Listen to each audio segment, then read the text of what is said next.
that moisture that has been pumped in by high pressure and a series of high pressure systems is going to lead to a lot of energy that the atmosphere will be able to work with, and will ultimately be triggered by that front that is still to the west of the Mississippi at 3 a.m. Friday. So as we look at the atmosphere during the day, it's basically going to be conducive for cooking these storms. The atmosphere will be boiling by 12 noon. This will be about 10 o'clock in the morning, if you will, out to the west there in Mississippi. And we know what happens when this occurs.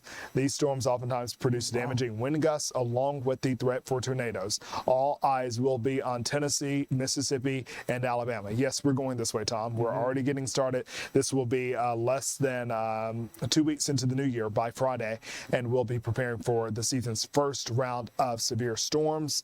Once again, we'll be looking out to the west. So if you are traveling that way as you get into the latter part of the week, there will be some issues either by air or on the ground.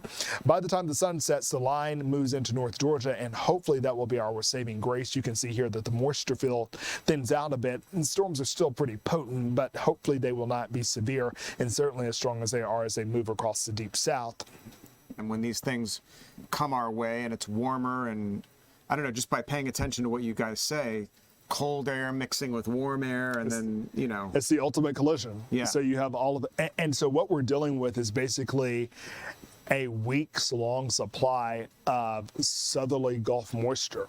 Winds are coming in out of the south, and even today is an example of that. We have a southerly flow, and while the temperatures are not exactly warm, they are above average, and they are coming in from the south. So we feel the warmth. We don't really feel the humidity with it, but Right. I think by Thursday and Friday, you're going to feel a singe in the air, and keep in mind that moisture is what really causes the atmosphere to become quite unstable ahead of a cold front. You have the lift there.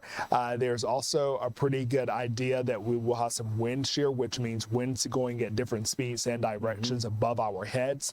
And this is the setup here is set up to give us a pretty impressive surround of severe weather. We'll get into the 1, 2, 3, 4, 5 level risk tomorrow based on information that comes in from the Storm Prediction Center. But this will be an area to watch. And this is, once again, this is what we expect possibly at the end of January.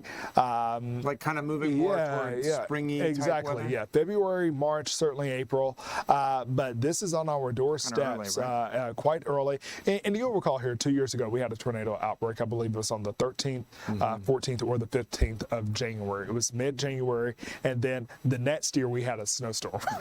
So it was kind of, you just never know what you're going to get around here. But we can definitely tell that this will be the introductory system for the beginning of what is the prime severe weather season around our neck of the woods.